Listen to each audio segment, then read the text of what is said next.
I'm James Swanwick. I am coming to you from London. I'm in Russell Square in central London right now. I've just left Cafe Tropea. It is a rare beautiful sunny morning, about 10:53 a.m. It's been raining here a lot, as usually happens in the UK. Thought we'd do something different today. I would record an episode as I was walking through the streets of London rather than in a controlled environment where I've got a broadcast quality microphone and it's quiet, and I thought I'd bring you the sounds of London in the background as I talk here. Today I'm going to talk about the importance of morning sunshine, getting morning sunshine on your skin, and how that relates to reducing or eliminating alcohol cravings. So I am somewhat of a sleep expert in addition to alcohol expert, in the sense that I have a sleep company called Swanwick Sleep. We produce mostly orange lensed blue light blocking glasses, which you wear at nighttime. It helps block the artificial blue light from bathroom light, kitchen light, microwave light, cell phone light, TV screen light, etc., etc. And I've interviewed the world's top sleep doctors, and they all say the same thing. Light, in particular, exposing yourself to natural light as early as you can first thing in the morning, and blocking as much artificial light at night, is conducive to a great night's sleep. I'm going to explain why in just a moment. But if you can ensure that you expose yourself to morning sunlight in the morning intentionally and block as much artificial light at nighttime, you will sleep better. And if you sleep better, you will feel more relaxed. And if you feel more relaxed, you will be less inclined to want to reach for a glass of attractively packaged poison that we call alcohol most nights. Because a lot of times people who are drinking are like, oh, I just need a drink at the end of the day. I'm tired. Oh, it's been a tough day. Or, oh, I need a drink to relax, or I need a drink to help me sleep. But if we can just sleep better through natural ways, then those cravings for alcohol subside. And in many cases, they're eliminated. So I'm now walking along, I've just left Russell Square. You can probably hear the traffic in the background. For those of you who've been to London, I'm opposite a hotel called the Kimpton Fitzroy, London. I'm actually in an area called Bloomsbury, or Bloomsbury. This is where Charles Dickens lived back in the day, where a lot of the famous authors used to spend considerable time and reside, around Bloomsbury area. In fact, there's a little, I think it's Charles Dickens Museum, where he used to live just around the corner from here. Interestingly, back in 2005, there was also a very famous bus bombing that took place, and a handful of people lost their lives in a terrorist attack. And that was right adjacent to a place called Tavistock Square, which is about a further 200 yards down the road here, just giving you some context for those who are familiar with London. And if you're not familiar with London, well, I'm walking through central London. Bloomsbury is a very nice area, kind of affluent area. Like I said, where former literary greats used to reside. Very close walking. It's about 5 minutes walking to the British Museum, 10 minutes walk to Covent Garden, 15 minutes to Leicester Square, which is all, and about 20 minutes to Piccadilly Circus, if that gives you some context. So back to morning sunlight. When we intentionally allow natural sunlight to hit our skin in the morning, whether that's our face or our arms or our legs, it tells our internal body clock, which is called our circadian rhythm, this is daytime, this is wake-up time. So imagine that your body has an alarm clock to it. I mean, most of us wake up to an alarm clock in the morning anyway, right? But most of us also, when we wake up, we stay indoors for an hour and a half, and then we go outside. And yes, we're exposing ourselves to the bathroom light, the kitchen light, the living room light in the morning, but we're not exposing ourselves to natural light. But what happens is if we expose ourselves to natural light, our skin has receptors in it. And those receptors, when natural light hits them, tells our internal body clock, daytime, wake up. And what that does is the body starts to flood with wake-up daytime hormones. In particular, cortisol. First thing in the morning, cortisol is flooding through the system. Now, a lot of people have negative connotations with cortisol, and that is true because extended amounts of cortisol throughout the day creates a great deal of stress in the body. We store fat. It's very bad for us, right? Cortisol is literally the stress hormone. Now, to be clear, we want this stress hormone first thing in the morning. We don't actually want to feel stressed, but we want that cortisol in the morning to help us to get up, to wake up and to get into energy. And so the highest point or the most amount of cortisol that we humans have in the day is first thing in the morning when we wake up. So when we expose our skin to that sunlight, our body is releasing cortisol, which we want, in a large amount for about an hour and a half. So we get up, we've got energy, and we're moving. Now, what the body is also doing is making a mental note and go, okay, this is wake up time, got it. In 16 hours from now, I'm going to start releasing melatonin into your body, my dear master, or whatever. Imagine like the internal body clock speaking to you. Got it. Thank you for letting me know that it's wake up time. I've got the sunlight, I've got the cue. Thank you for letting me know that. Now I'm going to set the alarm, and in 16 hours from now, I'm going to start pouring melatonin into your system so you sleep better. So you fall asleep, so you sleep deeply. That's essentially the story that's going on there, okay? So not only does the morning sunlight that you expose yourself to help you to wake up, get the hormones, daytime hormones going. In many cases, it gets you outside, connecting to nature, which is a really great stress relief anyway. But it also sets the alarm, the internal body clock alarm, that 16 hours later, your body is going to release the amount of melatonin that it naturally wants to release. Okay, that's the first thing. Now, by the way, I'm now walking into Tavistock Square, which is a little park, like I said, 200 yards down the road from the park that I just left, which is called Russell Square. And in this little park here in London, Tavistock Park, they have monuments to those people who were passive protesters and also some great authors, including Virginia Woolf. She lived in a house formerly on the south side of Tavistock Square from 1924 to 1939, where most of her greatest novels were written and published. In fact, there's a quote here from her that said, "Then one day walking round Tavistock Square, I made up as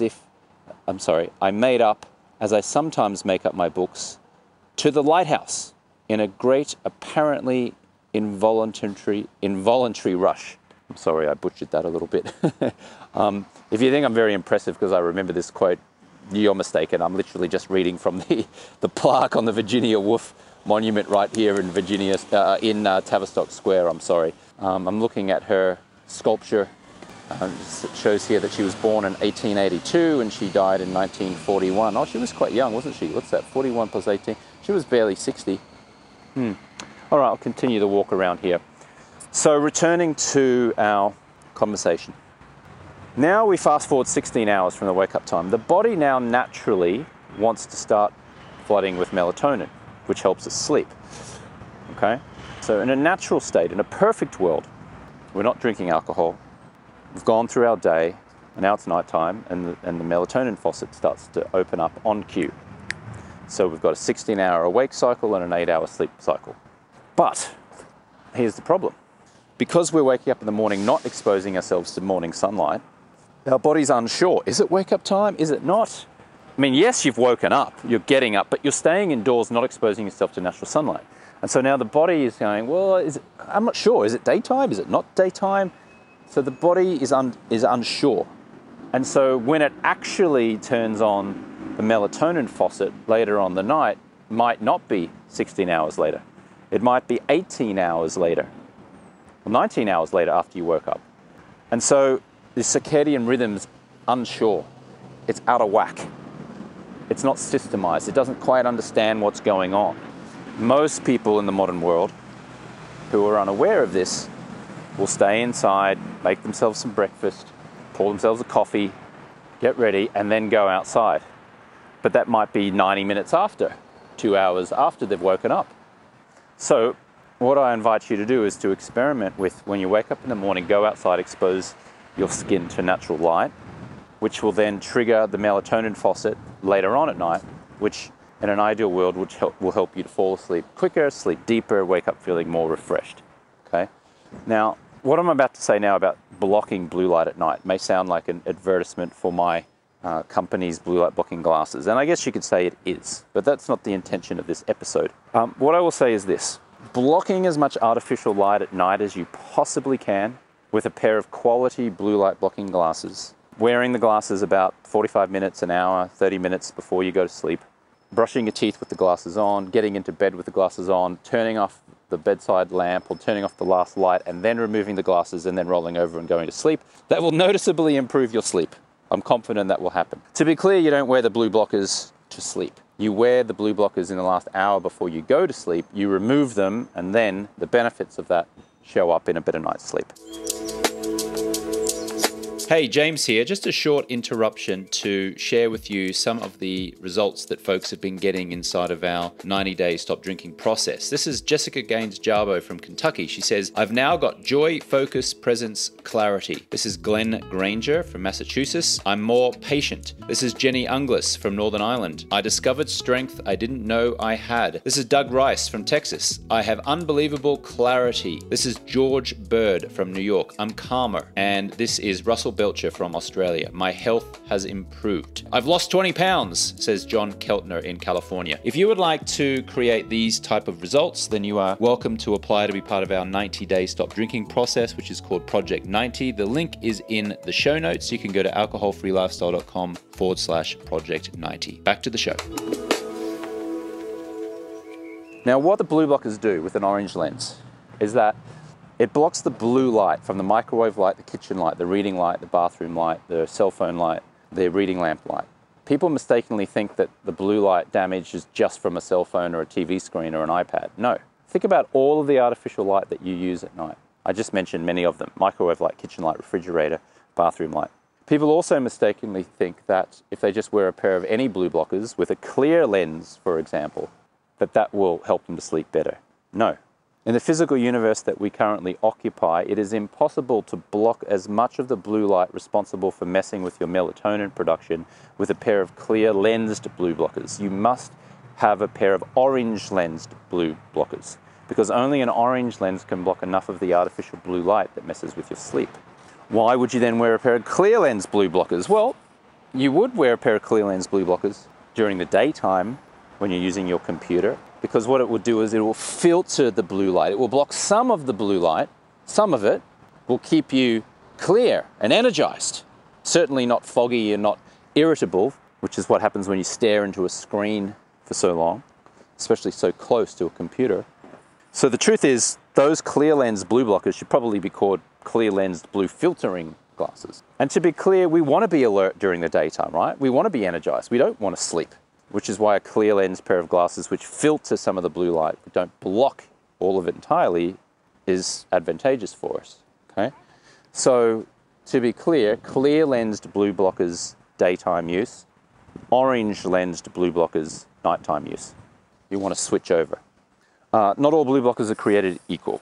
Now, our glasses from Swanwick Sleep, they're affectionately known as Swannies from our customers, have been scientifically proven to do what they do. And when I say scientifically proven, I mean the University of Washington in 2018 did a scientific study on our brand of glasses, Swanwick Sleep. And what they found is that participants who wore the glasses reported sleeping 11% better, 12% longer, and they had a 12% increase in productivity the following day.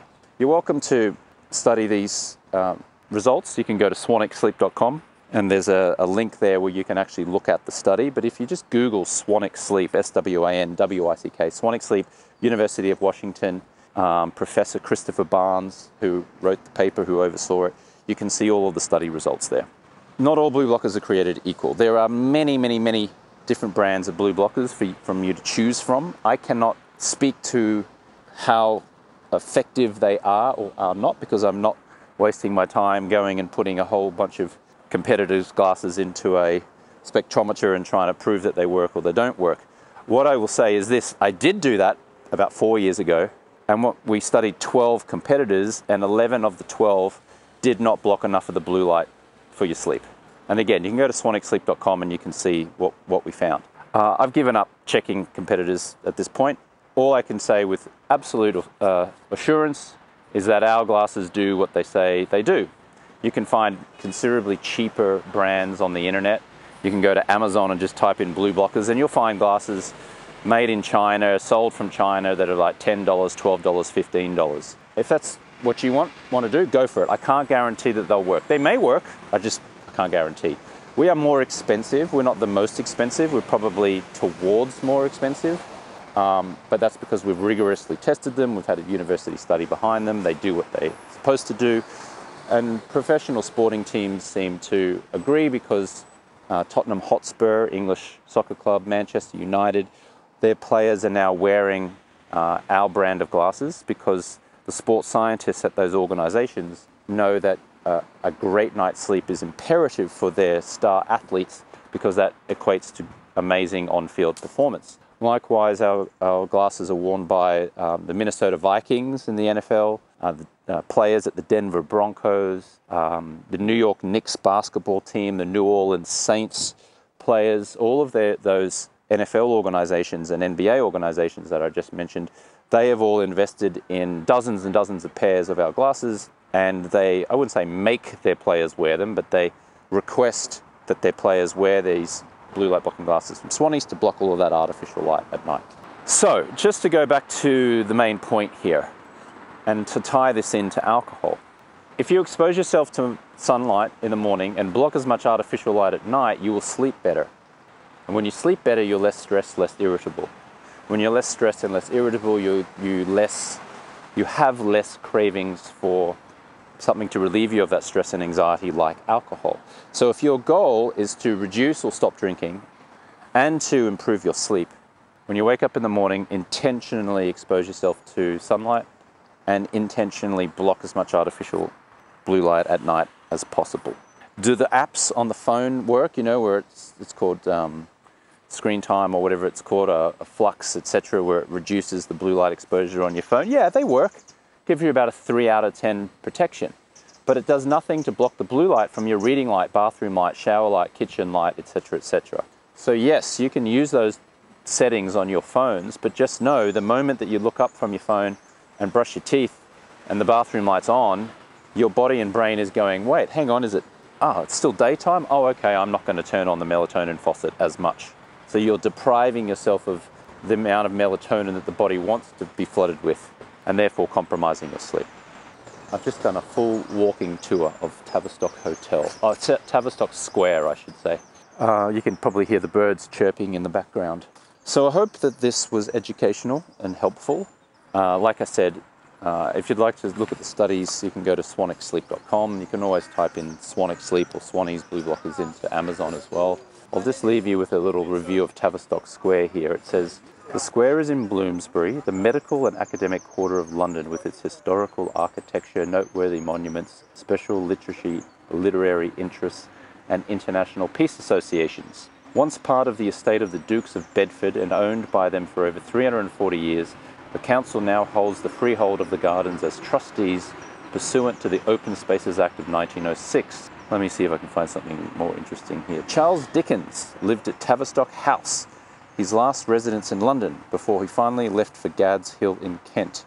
It was during this period, which was 1851 to 1860, that he wrote Bleak House and other novels and entertained his literary friends at his private theatre." So there you go. Anything else about Virginia Woolf? Oh, there's also a Mahatma Gandhi statue right in the middle of the square. It was unveiled by Prime Minister Harold Wilson in May 1968. There you go.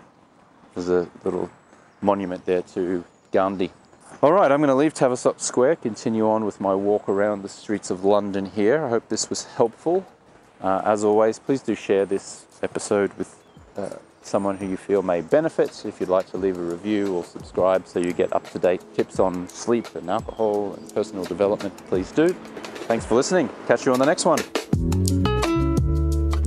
Hi there, this is James Swanwick. Thank you so much for listening to the show. I would be so grateful if you would leave a review. That will help us climb the rankings and get our show exposed to so many more people who could really benefit from the content. You can do that by going into Apple Podcasts, rating the show, writing a little one-sentence summary, and posting it. That would be so amazing. Thank you. Likewise, if you would like to schedule a 15-minute exploratory call and apply for our Project 90 program, then you can do so so by going to alcoholfreelifestyle.com/project90. If you'd like to get the free guide, that is the Alcohol Freedom Formula Guide, you can go to alcoholfreelifestyle.com/guide. Our YouTube channel is at alcoholfreelifestyle.com/YouTube. You can follow me on Instagram and TikTok at @JamesSwanwick. Thank you so much for listening. We so appreciate you, and we'll catch you on the next one.